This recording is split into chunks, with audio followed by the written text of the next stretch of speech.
What's happening, everybody? This right here is the iPhone 15 Pro Black Titanium, and this one is the iPhone 15 Plus green color. This is the first time I'm ever going to be doing the unboxing of a green iPhone on my channel, so kind of excited about that. Let's get started. So the iPhone 15 Pro is 256 GB and the iPhone 15 Plus is 125 GB. These new iPhone boxes have a security stickers on the back of it that could only be seen with a UV light, and that was not there before in the previous boxes. It's a new security feature to authenticate the original box. Let's do the unboxing now. The experience is just like any other smartphone except for the actual look. This is brand new aluminum design, which is very unique and never seen before kind of experience. The top here, we have the buttons and details just right here. The side button is basically used for the power. The cameras are a bit bigger than before, and the rounded corners on the side, especially on the mirror edge, are very good. This is the side button, volume up and down button. The side button is completely customizable. We're going to get into more details later on.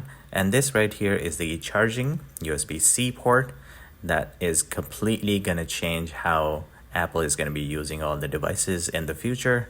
So let's take this out.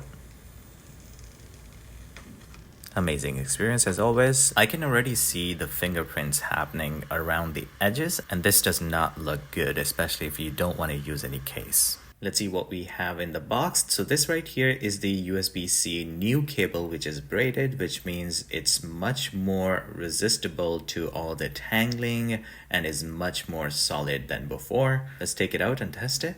Let's compare if this wire is longer than the previous wires of the other iPhone models before. And it turns out that this is about 10% shorter than what we had before. I don't really know. Apple didn't mention of it before, so I don't know what's going on. But maybe this is how they are making up for the cost of making a better wire or something like that. Let's do some tests to prove that it cannot be tangled easily.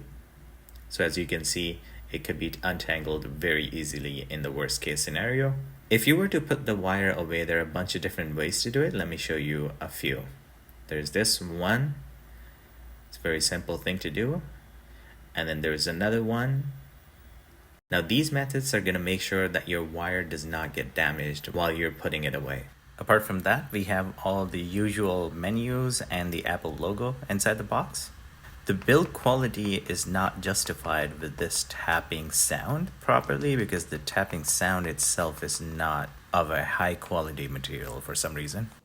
Let's turn it on.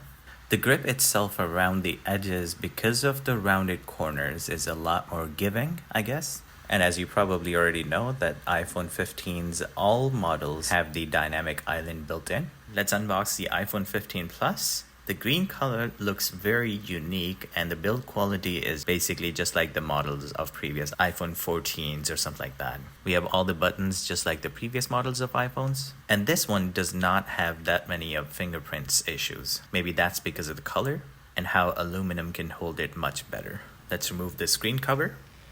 It's always an experience. Now on the back, we have two cameras. Basically, this is exactly like iPhone 14 Pro Max, except for the extra USB-C port and one less camera. In the box, we have the USB-C, which has the exact same length of the other model that we just unboxed. Again, the tap test is not giving a good material sound. And on the side, we have the old silence button. Let's compare the two phones. iPhone 15 Pro is obviously much smaller than the iPhone 15 Plus. Let's turn them both on. And now as you can see, the screen difference is huge. Even though iPhone 15 Plus has a much bigger screen and the phone size, but the weight is much smaller than the iPhone Pro. Now during the setup process, they're going to show the best features possible right in the beginning, just so it can give you the max dopamine possible. iOS 17 now has emergency SOS features where it can detect car crashes, and you also have have emergency calls using the satellite as well. In the iPhone 15 Pro, all the other features are exact same except for the side button. And the main feature you have now is the customization of that side button. There are different options to choose from: silent mode, focus mode, camera option, and even within the camera application, you can select which feature you want to go directly to, like photos, selfie, video, portrait, or whatever other features available. You can also choose flashlight, voice memos, different accessibility features, magnification, and the most importantly, shortcuts application.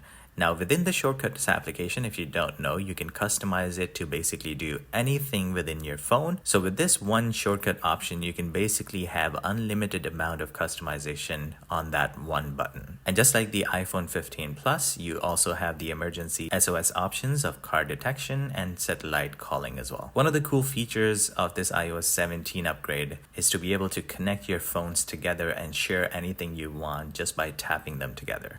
And that tap doesn't really have to be actual tap. You can actually do it within a close proximity without touching the other phone as well. And with these new models, you have multiple options of using Apple Cares, like paying per month over the 2 years coverage, which is much cheaper, as opposed to paying by month. Apple this year has announced that they're going to be doing a lot of services for much cheaper price to help bring the cost down. So with the new iPhone 15 and iOS 17, you get a bunch of different upgrades in your camera application. For example, even though you only have 3 cameras, but your zoom options are basically 4. So one of them is an optical zoom option, where it's basically just cropping within one camera's field of vision. Just like iPhone 14 Pro Max, you also have this cinematic video option, where you can control the focus after you've recorded the video as well. And one of the coolest features is the portrait mode, where now you can simply take the photo and be able to change the focus afterwards in the post-production or editing process. You can do that by tapping on this F icon and simply take the photo. After that, you can go into the settings and edit all the features of that focus, then select anything you want in the scene to be focused on, and all the rest of the scene would be out of focus. You can also add the light interaction with the subject after within the editing process as well. That's it for the first impression of these two iPhones, and I'll see you guys in the next one. Peace.